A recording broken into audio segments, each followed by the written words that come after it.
வணக்கம். ஒரு நாட்டின் நாகரிகத்தையே அதோட புகழ்பெற்ற யூனிவர்சிட்டிகள்ல இருந்து வர்ற சில ஐடியாஸ் சிதைக்க முடியுமா? இன்னைக்கு இந்தியால ஒரு பெரிய விவாதத்தை உருவாக்குன ஒரு புத்தகத்தோட அதிர்ச்சியான வாதத்தை பத்தி தான் ஆழமா பார்க்க போறோம். ஆமா, நாம பார்க்க போற புத்தகம் ராஜீவ் மல்ஹோத்ரா மற்றும் விஜயா விஸ்வநாதன் எழுதின ஸ்னேக்ஸ் இன் தி கங்கா. இந்தியாவை உடைக்கிறதுக்கு ஒரு புதுவிதமான அறிவு சார்ந்த போர் நடந்துகிட்டு இருக்குன்னு இந்த புத்தகம் சொல்லுது.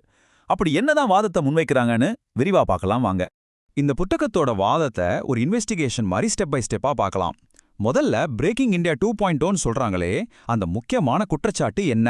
ரெண்டாவது, அதுக்கு பயன்படுத்துறதா சொல்ற ஐடியாலஜி என்ன? அது எப்படி இந்தியாவுக்கு ஏத்த மாதிரி மாத்தப்படுது? இதுல ஹார்வர்டோட பங்கு என்ன? கடைசியா இந்தியால இதோட தாக்கம் எப்படி இருக்குன்னு வரிசையா பார்க்க போறோம். சரி வாங்க, முதல்ல இந்த பிரேக்கிங் இந்தியா 2.0 அப்படிங்கிறது என்னன்னு பார்த்துடலாம். சிம்பிளா சொல்லணும்னா, அமெரிக்கால இருக்கிற ஹார்வர்ட் மாதிரி பெரிய பெரிய யூனிவர்சிட்டில இருந்து கிளம்புற சில புது ஐடியாஸ் இந்தியாவோட நாகரிகத்தையே உடைக்க பாக்குது. இதான் இந்த புக்கோட மையமான வாதம். சரி, இவ்ளோ பெரிய ஒரு குற்றச்சாட்டை அவங்க எப்படி விளக்குறாங்க? அதுக்கு ஒரு 4 முக்கியமான பாயிண்ட்ஸை சொல்றாங்க.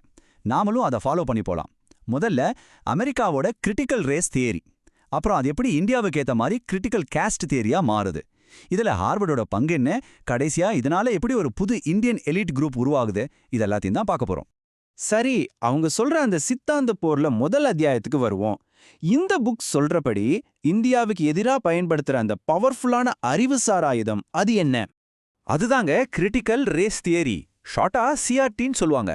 இந்த புக் என்ன சொல்லுதுன்னா, இது ஏதோ சும்மா சமூகத்தை சீர்திருத்தம் பண்ற ஒரு ஐடியா இல்லையாம். இது சமூகத்தை ஒடுக்கிறவங்க ஒடுக்கப்படுறவங்கன்னு ரெண்டா பிரிக்கிற ஒரு மார்க்சிஸ்ட் ஐடியாலஜி. அதோட நோக்கம் இருக்கிற சிஸ்டத்தை சரி பண்றதில்ல, அதை மொத்தமா உடைச்சு நொறுக்கிறது தான் நாத்த சொல்றாங்க. இன்னொரு சுவாரஸ்யமான விஷயம் என்னன்னா, இந்த சிஆர்டியோட வேர் அமெரிக்கால இல்லையா. நீங்க இந்த படத்துல பார்க்குற மாதிரி அதோட ஆரம்ப புள்ளி ஐரோப்பிய மார்க்சிசம், போஸ்ட் மாடர்னிசம்ல இருக்குன்னு ஆத்தர் சொல்றாங்க. செகண்ட் வேர்ல்டு வாருக்கு அப்புறம் இந்த ஐரோப்பிய ஐடியாஸ்லாம் அமெரிக்காவுக்குள்ள வந்து அங்க இருந்த இன பிரச்சனையோட கலந்து ஒரு புது ரொம்ப பவர்ஃபுல்லான சித்தாந்தமா உருவாகிடுச்சுன்னு சொல்றாங்க.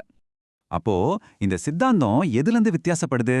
அது புரிய வைக்க இந்த புக்கு ட்ரெடிஷ்னல் லிபரலிசத்துக்கும் சிஆர்டிக்கும் உள்ள வித்தியாசத்தை காட்டுது. இங்க பாருங்க, லிபரலிசம் தனி மனுஷனோட உரிமையை பேசுது, ஆனா சிஆர்டி ஒரு குரூப்போட அடையாளத்தை அவங்க உரிமையை பேசுது.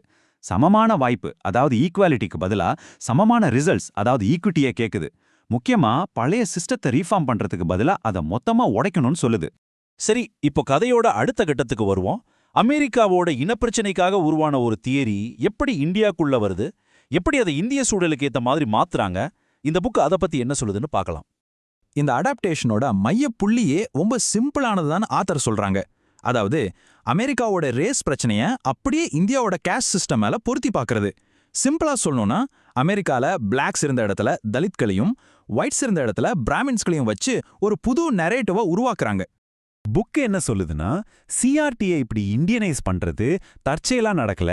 இதுக்கு பின்னால சில குறிப்பிட்ட கல்வியாளர்களும் ஆக்டிவிஸ்ட்களும் இருக்காங்க. இந்த புக்ல இருந்து எடுத்த இந்த ஃப்ளோ சார்ட்டை பாருங்க.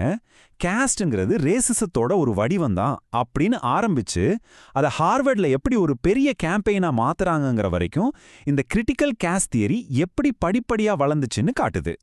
அப்போ இந்த புக்கு படி இது வெறும் சமூகத்தை விமர்சனம் பண்ற விஷயம் இல்ல, இது ரொம்ப ஆழமானது.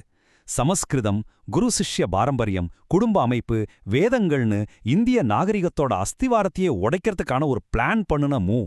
இது ஒரு நாகரிகத்தோட ஆன்மா மேலேயே நடத்தப்படுற தாக்குதல்னு ஆத்தர்ஸ் வாதிடுறாங்க. சரி, இந்த ஐடியாலஜியை ஒரு ஃபேக்டரி மாதிரி உருவாக்கி உலகம் முழுக்க சப்ளை பண்ற ஒரு ஹெட் குவார்ட்டர்ஸ் இருக்குன்னு இந்த புக் சொல்லுது. அது எதுன்னு பார்க்கலாமா? ஆத்தர்ஸ் வேற எங்கேயும் போகல, நேரா ஹார்வர்ட் யூனிவர்சிட்டியை கை காட்டுறாங்க. ஹார்வர்டோட உலக புகழையும் செல்வாக்கையும் பயன்படுத்தி இந்த ஐடியாஸை உருவாக்கி அதுக்கு ஒரு அங்கீகாரம் கொடுத்து உலகம் பூரா எக்ஸ்போர்ட் பண்ற ஒரு சென்டரா ஹார்வர்ட் இருக்குன்னு அவங்க குற்றம் சாட்டுறாங்க. இந்த புக்ல ரொம்பவே ஒரு ப்ரொவோகேட்டிவான ஸ்டேட்மெண்ட் இருக்கு. இந்தியா தான் உலகத்துக்கே குருன்னு நாம நினைச்சிட்டு இருக்கோம், ஆனா உண்மையில ஹார்வர்ட் தான் இந்தியாவுக்கு குருவா மாறிடுச்சுன்னு சொல்றாங்க. இதை வச்சு இந்தியாவோட பாலிசி, நம்ம சமூகத்தில் நடக்கிற டிஸ்கஷன்ஸ், இது எல்லாத்தையுமே வடிவமைக்கிற சக்தியா ஹார்வர்ட் எப்படி உருவாயிருக்குன்னு ஆத்தர்ஸ் அழுத்தமா சொல்றாங்க. கடைசியா இந்த யூனிவர்சிட்டியில உருவாக்குற ஐடியாஸ்லாம் கிளாஸ் ரூமை தாண்டி நிஜ உலகத்துல இந்தியாக்குள்ள என்ன மாதிரியான தாக்கத்தை ஏற்படுத்துது, அதை பத்தியும் இந்த புக் பேசுது. வாங்க பார்க்கலாம். ஆத்தர்ஸ் என்ன சொல்றாங்கன்னா, இந்த பிரேக்கிங் இந்தியா 2.0 ஃபோர்ஸஸ் இதுக்கு முன்னாடி இருந்த அச்சுறுத்தல்கள் மாதிரி கிடையாதாம். இதுங்க நேரா கிராமத்துக்கு போய் சண்டையை உருவாக்கல, அதுக்கு பதிலா ஒரு வைரஸ் மாதிரி சமூகத்தோட மூளையா இருக்கிற urban elites, policy makers, media ஆளுங்க இவங்கள டார்கெட் பண்ணி அவங்களோட சிந்தனையவே மாத்துதுன்னு சொல்றாங்க. அப்போ இவங்களோட ஃபைனல் கோல் என்ன? இந்த புக் சொல்றபடி இந்தியாவோட பவர் சென்டர்ஸ், அதாவது இண்டஸ்ட்ரி, கவர்ன்மெண்ட், மீடியா, இதை எதையும் வெளியிருந்து தாக்காம உள்ளுக்குள்ளேயே தங்களோட ஐடியாலஜில ஊர்ன ஆளுங்களை அனுப்பி அதை கைப்பற்றுவதுதான். ஒரு நாட்டோட ஆன்மாவையே அந்த நாட்டோட எலீட்ஸை வச்சே மாத்துறது தான் இவங்களோட அல்டிமேட் பிளான். ஆக மொத்தம் இந்த ஸ்னேக்ஸ் இந்த கங்கா புத்தகம் நம்ம முன்னாடி ரொம்ப ஒரு முக்கியமான ஆனா அதே சமயம் சிக்கலான ஒரு கேள்வியை வைக்குது. சமூகத்துல இருக்கிற அநியாயங்களுக்கு எதிராக போராடுறதுக்கும் ஒரு வெளிநாட்டு ஐடியாலஜியை வச்சு ஒரு நாகரிகத்தையே உடைக்க முயற்சி பண்றதுக்கும் நடுவில் இருக்கிற அந்த மெல்லிசான கோடு எது? அதை நாம எங்க வரைய போறோம்? இது நிஜமாவே நாம எல்லாரும் யோசிக்க வேண்டிய ஒரு கேள்விதான்.